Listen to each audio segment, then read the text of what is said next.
Shalom, les bien-aimés dans le Seigneur. Nous continuons à parler de la primauté du royaume de Dieu et nous lisons donc Matthieu chapitre 6, verset 33. Jésus dit: cherchez premièrement le royaume et la justice de Dieu et toutes ces choses vous seront données par-dessus. Dans le contexte ici, Jésus parlait des soucis et des inquiétudes que l'homme a par rapport au manger, par rapport au boire, par rapport à ce qu'on va, de ce qu'on sera vêtu. Et quand nous ramenons ça dans notre contexte, aujourd'hui, les hommes stressent pour beaucoup de choses. Aujourd'hui, les hommes pensent, réfléchissent jusqu'à parfois tomber malade à cause des soucis de la vie. Il faut avoir de l'argent, il faut faire ceci, il faut envoyer les enfants à l'école, il faut payer les factures. Pour beaucoup de gens, ce sont des véritables soucis. Alors Jésus, parlant à ses disciples, parlait de ces choses, il dit: cherchez premièrement le royaume.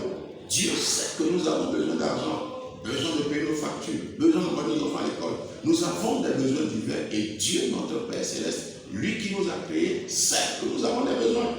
Mais chercher premièrement le royaume de Dieu revient à ce que la priorité, quand nous voulons entamer quelque chose, quand nous voulons par exemple entamer une journée, notre première pensée doit aller vers Dieu. Quand nous nous levons le matin, plus nous commencer à penser, à réfléchir à comment est-ce que nous allons faire telle chose, telle chose.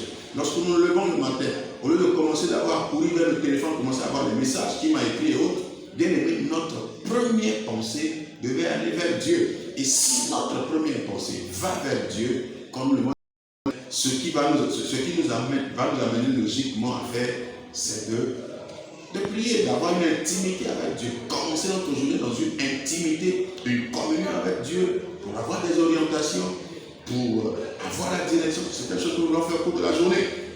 Donc, chercher premièrement le royaume et la justice de Dieu revient à mettre Dieu à la première place. Donc, tout ce que nous voulons faire, nous devons donner la priorité à Dieu. D'abord Dieu. D'abord avoir une pensée envers Dieu. D'abord, c'est qu'est-ce que Dieu pense. Si Dieu était à ma place, qu'est-ce qu'il ferait? Qu'est-ce que Dieu me dit par rapport à cette situation? Bien aimé, chercher premièrement le royaume et la justice de Dieu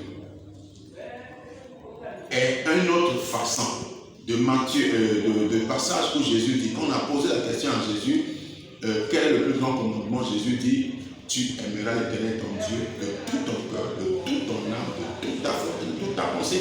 Si nous cherchons premièrement le royaume et la justice, nous aimerons Dieu de toute notre pensée, de toute notre force, de toute notre âme. Donc tout ce que nous voulons faire et entreprendre, la pensée ira d'abord vers lui. Si nous l'aimons plus que tout, c'est cela d'abord lui, et c'est à lui de nous orienter vers les autres choses. Chrétiens, il y a des choses pour lesquelles nous courons, nous n'avons pas besoin de courir pour ces choses. Il y a des choses pour lesquelles nous nous battons. En réalité, nous n'avons pas besoin de nous battre, nous avons parfois besoin juste d'une inspiration, juste d'une orientation divine pour pouvoir avoir ces choses. Lorsque on est venu vers Jésus, on a demandé à ce que Jésus et Pierre puissent payer l'impôt. Jésus n'avait pas l'argent, mais Jésus a dit à Pierre, il a donné à Pierre une orientation. L'orientation de Jésus a amené Pierre à avoir l'argent nécessaire pour payer l'impôt. L'impôt n'était pas l'inquiétude de Jésus. Le royaume était plutôt l'inquiétude de Jésus. Jésus cherchait premièrement le royaume et il trouvait des orientations. Il donnait des orientations pour avoir la solution aux autres problèmes. Lorsqu'il était question de nourrir la foule qui était affamée, Jésus a donné des instructions.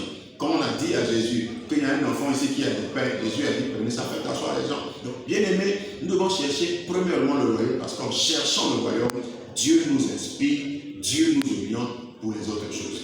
Pour la vie, pour le manger, pour prendre soin de sa famille, pour les autres choses, Dieu, ces choses nous seront données par-dessus, parce que Dieu va nous orienter. Dieu va nous conduire vers la provision. Mais avant cela, notre responsabilité est de chercher le royaume de Dieu et sa justice. Bien aimé dans le Seigneur, je veux dire à quelqu'un: tu as peut-être des problèmes, tu as peut-être des soucis, tu as beaucoup de choses, beaucoup de pensées qui te traversent. Je veux dire à quelqu'un: mets Dieu au cœur de toutes choses. Donne à Dieu la première place. Ne mets pas tes problèmes, ne mets pas toi devant, mets Dieu devant et laisse Dieu conduire. Quand Dieu est devant et quand Dieu conduit, le navire va toujours à bon port. Quand Dieu conduit, la victoire est assurée. La Bible dit: grâce soit rendue à Dieu qui nous fait toujours triompher en Christ. Si nous sommes en Christ et Christ a pris la première place, si nous sommes en Christ et Christ est notre priorité, bien aimés, nous triompherons toujours. Devant les épreuves de la vie, devant les difficultés de la vie, devant les soucis qui assaillent le monde aujourd'hui et qui nous assaillent nous aussi en tant qu'hommes vivants sur la terre, nous aurons toujours la victoire si Dieu prend la première place. Laissons à Dieu la première place, donnons-lui toute la place et laissons Dieu conduire notre vie. Tu as fait beaucoup d'expériences par le passé où toi-même tu as voulu te conduire. Tu as fait beaucoup d'expériences où toi-même tu avais pris les devants. Mais je t'exhorte aujourd'hui, laisse à Dieu la première place et fais cette nouvelle expérience où Dieu conduit toutes choses. Fais cette expérience où Dieu oriente toutes choses. Tu verras que les résultats seront meilleurs et bien différents de ce que tu as eu comme résultat par le passé. Que Dieu bénisse sa parole et qu'il vous bénisse au nom de Jésus. Shalom.